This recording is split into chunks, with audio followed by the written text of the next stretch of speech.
اولاد اللہ تعالیٰ کی بہت بڑی نعمت ہے۔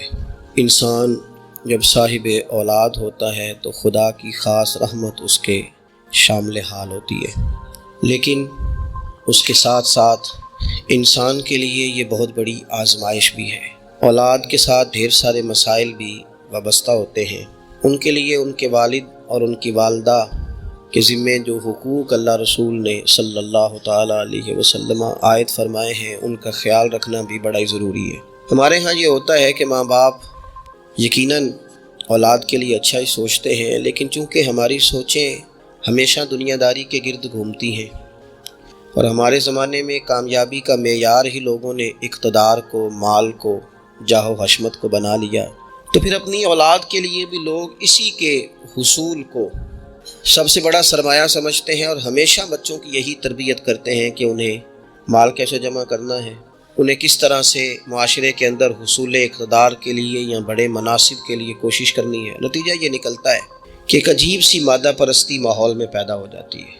اسلام تربیت اولاد کے حوالے سے ہماری جو رہنمائی کرتا ہے تو وہ ساری باتیں اس میں شامل ہیں۔ بچوں کو آپ رزق حلال کمانے کی تلقین 100% کریں گے، انہیں اس فن سے ضرور آگاہ کریں کہ وہ کبھی کسی کے دستے نگر نہ رہیں، کہیں انہیں ہاتھ نہ پھیلانا پڑے، لیکن ان کی روحانی، اخلاقی، مذہبی تربیت یہ بھی اللہ تعالیٰ نے ماں باپ کے ذمے لگائی۔ یا ایھا الذین آمنوا قوا انفسکم واہلیکم نارا، اے ایمان والو خود بھی دوزخ سے بچو اور اپنے گھر والوں کو بھی دوزخ کی آگ سے بچاؤ۔ ایسے اسباب اپنے بچوں کو سکھاؤ کہ کہیں وہ جہنم کے راستے پر نہ پڑ جائیں۔ ان ساری راہوں کا انہیں تعین کر کے دو جو جنت کی طرف جاتی ہیں۔ ان کی جو اخلاقی زندگی ہے، ان کے کردار و عمل کا جو حسن ہے، اس کے لیے تم اپنے بچوں کی طرف۔ ہمارے ہاں اگر پہلی بات تو یہ ہے کہ ہم بچوں کو بار بار اسی بات کی طرف گامزن کرتے ہیں اور مثالیں بھی دیتے ہیں تو اس طرح کی دیتے ہیں کہ فلانے کا بیٹا دیکھو کتنے پیسے کما رہا ہے، فلاں کا بیٹا دیکھو کتنے بڑے عہدے پر فائز ہو گیا ہے، اور فلاں کا بچہ دیکھو کتنا شہرت پا گیا ہے۔ تو پہلے تو مثالیں ہی دنیا داری کی، اور اگر دین کے لیے ہم قائل کرنا بھی چاہتے ہیں تو کچھ مثالیں سنا کر، کچھ باتیں بتا کر، کچھ تقریر سنا کر۔ تو یاد رکھیے گا، تقریریں گھر سے باہر چلتی ہیں، گھر کے اندر عمل چلتا ہے۔ بچوں کی دینی اور روحانی تربیت کرنے کے لیے سب سے پہلے ماں باپ کو دینی اور روحانی زندگی گزارنی پڑے گی۔ بچے جس طرح باپ کو وقت پر ڈیوٹی پہ جاتا ہوا دیکھتے ہیں، انہیں اپنے باپ کو وقت پر اٹھ کے نماز پڑھتا بھی دیکھنا پڑے۔ اگر اس کا کاروبار کم ہو جائے، کہیں نقصان ہو جائے، تو جس طرح وہ اسے پریشان اور بے حال دیکھتے ہیں، کاش ایسا ہو نا کہ کبھی باپ کی آنکھوں میں آنسو آئیں اور بچے پوچھیں کہ ابا جی کو کیا ہے، تو اماں کہے پتر تمہارے باپ کو حضور کا مدینہ یاد آتا ہے۔ یہ چیزیں روحانی زندگی جب ہم گزاریں گے تو بڑی جلدی ہمارے بچوں کے اندر یہ چیزیں پیدا ہوں گی۔ لیکن یہ تو نہیں نہ ہو سکتا کہ آپ فصل گندم کی بوئیں اور کاٹنا چاول چاہیں، یہ ممکن نہیں ہے۔ ہم چاہیں کہ ہم گھر میں کوئی دینی کام نہیں کریں گے، لیکن پتر تیرے اوپر پابندی ہے، تو نے سارے دینی، روحانی، اسلامی سارے تو نے کام کرنے ہیں۔ میرے پاس لوگ بچے داخل کرانے آتے ہیں تو ایک جملہ وہ اکثر بولتے ہیں، وہ کہتے ہیں جی میں بچہ داخل کرانا چاہتا ہوں تاکہ میری بخشش کا ذریعہ بن جائے۔ تو میں کہتا ہوں یہ بات آپ کی ٹھیک ہے، حدیث پاک میں الفاظ موجود ہیں کہ اللہ تعالیٰ والدین کو اعزاز دے گا، لیکن آپ ماشاءاللہ باشعور ہیں۔ اگر آپ کو اس بات کا شعور ہے نا کہ بچے کی وجہ سے حافظ قاری علامہ صاحب کی وجہ سے میری بخشش ہو جائے گی، تو اور بھی تو کئی چیزیں بخشش والی ہیں، آپ عمل کیوں نہیں کرتے؟ ان پر آپ توجہ کیوں نہیں دیتے؟ اس طرف بھی تو آپ غور فرمائیں۔ آپ کسی اور کے ذریعے سے جو بخشش چاہتے ہیں تو کوئی ایسا کام کرے نا کہ ہم رب سے دعا کریں تو اللہ ہماری وجہ سے کسی اور پر بھی فضل فرما دے۔ لیکن ہم اپنے آپ کو تبدیل نہیں کرنا چاہتے، اپنے اندر تبدیلی نہیں لانا چاہتے۔ ہم کوئی سویرے اٹھ کے کچھ مصلی کو، عبادت کو، اللہ کو ٹائم نہیں دینا چاہتے، ہم گھر میں سچ نہیں بولنا چاہتے۔ کیا ہمارے بچوں کو خبر نہیں ہے کہ ہم موبائل پہ کیا دیکھتے ہیں؟ کیا بچوں سے یہ بات چھپی ہوئی ہے کہ گھر کے اندر جو مال آتا ہے وہ کس طرح کا ہے؟ کیا ہمارے بچے نہیں دیکھتے کہ ہمارے باپ کا رویہ ہماری ماں کے ساتھ کس طرح کا ہے؟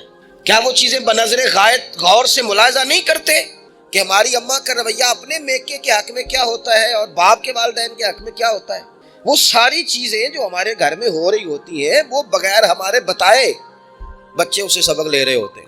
اس رستے کے وہ مسافر ہوتے ہیں جس رستے پر میرے گھر والے چل رہے ہوتے ہیں۔ تو اپنے بچوں کی اخلاقی تربیت کے لیے سب سے پہلے تو گرمیوں میں دوپہر کو سارے لوگوں کے گاؤں میں سویا کرتے تھے، تو ایک بچہ، ایک نوجوان موٹر سائیکل پہ نا، اس نے بڑا سخت ہارن لگایا ہوتا تھا، تو لاڈلا بچہ تھا۔ اپنے ماں باپ کا اکلوتی اولاد تھی تو وہ گلی سے گزرتا تو میری والدہ بڑی ناراض ہوتی، کئی دفعہ برا بھلا بھی کہتی کہ اس کو شرم ہی نہیں آتی، یہ سوتوں کو جگا دیتا ہے، اتنا سخت ہارن لگا دیا ہے۔ پھر کچھ عرصے کے بعد اس نے وہ ہارن اکھیڑ دیا، اسی گلی سے گزرتا لیکن چپکے سے۔ تو بچہ شرارتیں کرنے والا شرارت چھوڑ جائے تو پھر بھی سوال کھڑا ہوتا ہے کہ کیوں چھوڑ گیا ہے۔ تو اماں جی کہنے لگی انہوں پوچھتے سے کی ہویا سو۔ میں نے اس سے ایک دن کہا کہ خیر ہے، تو مجھے کہنے لگا بھائی جان میرے گھر میں بیٹی پیدا ہوئی ہے۔ تو میری والدہ نے مینوں تھبکی دیکھا کہ پتر ہے ہارن لا چھڑ تیاں دے پیو انج دے کام نہیں کرتے۔ میں اب صاحب اولاد ہوں تو اگر میرا کردار اس طرح کا ہوگا تو پھر لہجہ کیا ہوگا؟ میں نے چھوڑ دیے سارے کام، چونکہ میرے گھر میں بیٹی آ گئی ہے اور میری ماں نے مجھے کہا ہے کہ بیٹیوں کے باپ کا یہ لہجہ نہیں ہوتا، ان کے انداز بڑے شستہ بڑے صاف ہوتے ہیں، چونکہ گھر میں بیٹی نے آنکھ کھولنی ہے، اس نے وہ رنگ دیکھنا ہے۔ میں ایک دوسری بات بھی آپ کو عرض کرتا ہوں، میں کھانا کھا رہا تھا، گھر کے اندر بیٹھا تھا تو میری گھر والی مجھ سے کہنے لگی کہ باہر بچہ بڑا بلک بلک کے رو رہا ہے مدرسے کا۔ میں نے کہا جلدی سے بلاؤ۔ وہ بچہ اندر آیا تو وہ کانپ رہا تھا اور اس کی حالت اس طرح کی تھی کہ شاید تھوڑی دیر میں گر جائے۔ تو مجھے تو کھانا بھول گیا، میں نے کہا پتر خیر ہے، کیا ہوا کیا ہے؟ تو بولے تو اس سے بات نہ ہو سکے، ہانپتے کانپتے تڑپتے ٹوٹتے جملے۔ تو میں نے کہا بیٹے کیا بات ہے، چھوٹا سا بچہ ہے۔ کہنے لگا میں نے گھر ٹیلی فون کیا تھا، میرے ابا جی پھر میری اماں سے لڑ رہے ہیں۔ حضرت صاحب جب وہ لڑتے ہیں تو ہم چار پائیوں کے نیچے چھپ جاتے ہیں، خوف آتا ہے، میری بہنیں روتی ہیں، ہمیں کسی چیز سے اتنا ڈر نہیں آتا کیونکہ ہمارا والد پھر ہماری اماں کو مارتا ہے، خوف آتا ہے۔ آج گھر میں نا پھر ابا جی اماں کو پیٹ رہے ہیں، میں نے فون کیا تھا تو بہنیں رو رہی ہیں، آپ دعا کر دیں ہمارے گھر میں سکون ہو جائے۔ ہم تو اپنے بچوں کی آنکھوں میں آنسو نہیں دیکھ سکتے، پر یہ کس نے رلایا ہمارے بچوں کو؟ ماں باپ نے مل کے؟ کس نے تباہی کی؟ ان کے خیالات کیوں بکھر گئے؟ اتنا خوف کس چیز نے طاری کیا؟ یہ سکون کس نے چھینا؟ میں نے پھر ان کے والد کو بلایا، گزارش کی، اور مجھے امید ہے کہ وہ میری بات بھی سمجھ گئے ہوں گے۔ میں نے ان کو وہ سارے حالات سے آگاہ کیا کہ آپ کے بچوں کی نفسیات کہاں تک جا رہی ہے، پر میری آپ اس واقعے کے بعد میں سمجھا کہ شاید یہ ایک گھر کا مسئلہ تو نہیں ہوگا، جانے کتنے گھروں میں یوں ہوتا ہوگا، کتنے بچے خوف کی زندگی گزارتے ہوں گے، اللہ جانے اب کیا ہونے لگا ہے۔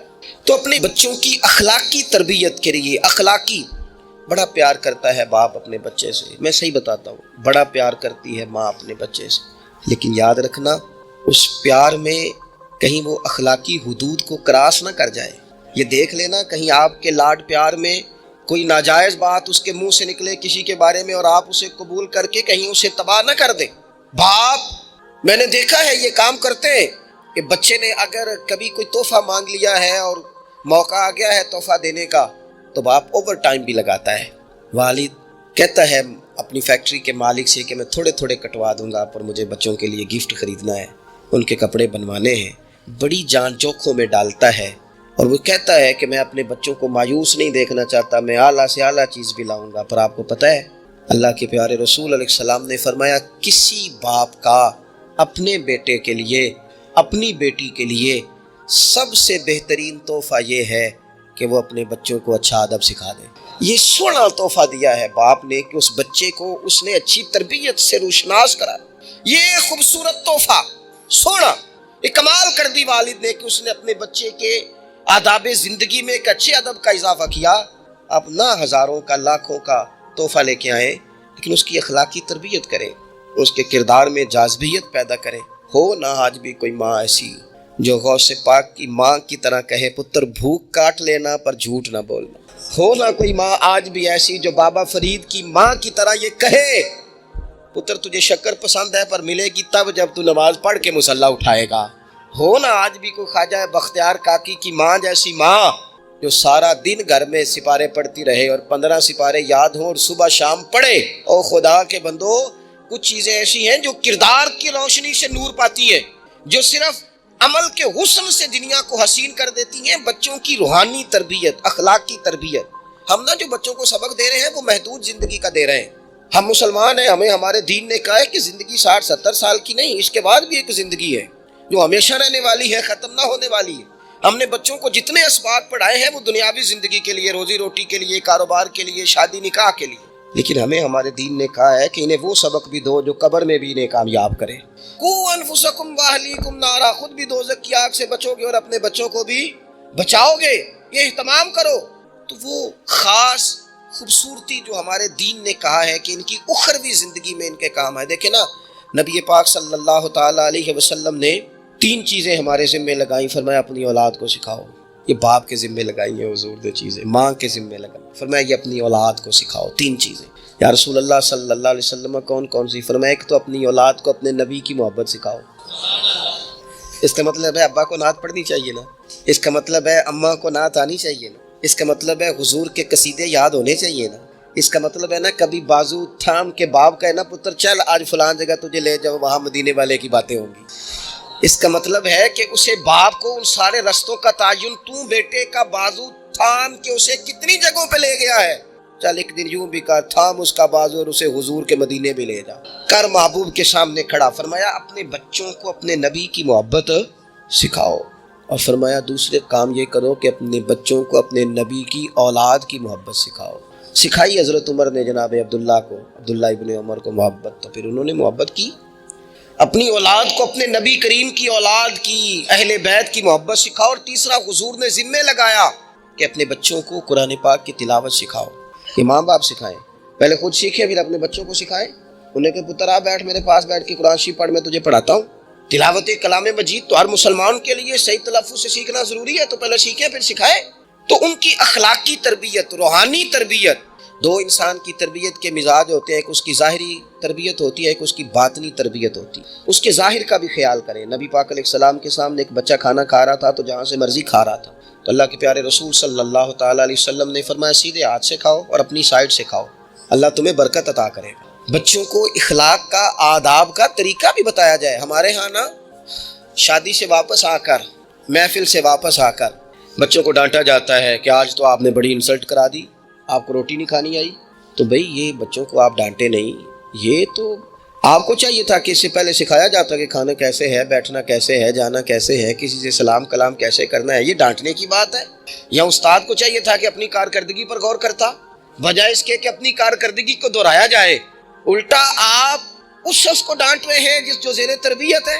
اور پھر بعض اوقات یہ ہوتا ہے کہ بچوں کو اس طرح ڈانٹا جاتا ہے، ہمارے صوفیاء نے لکھا ہے جب بچے پہ غصہ آئے تب اسے سزا نہیں دینی، ایک دن بعد سزا دو یا کچھ گھنٹوں کے بعد، اس لیے کہ غصے میں جو سزائیں دی جاتی ہیں وہ حد سے کراس کر جاتی ہیں۔ بچوں کو مناسب انداز میں سزا دینا بھی شریعت میں موجود ہے۔ سب سے زیادہ حضور پیار کرتے ہیں امت سے، لیکن نبی پاک صلی اللہ تعالیٰ علیہ وسلم نے فرمایا 7 سال کے بچے کو نماز کا کہو اور 10 سال کا نہ پڑھے تو سزا دو، اسے مناسب حد تک تنبیہ کرو، سزا دے کے بھی پڑھاؤ، کیونکہ عمر ایسی ہوتی ہے آپ کو فصل کو پانی بھی دینا پڑتا ہے اور جڑی بوٹی کو کاٹنا بھی پڑتا ہے۔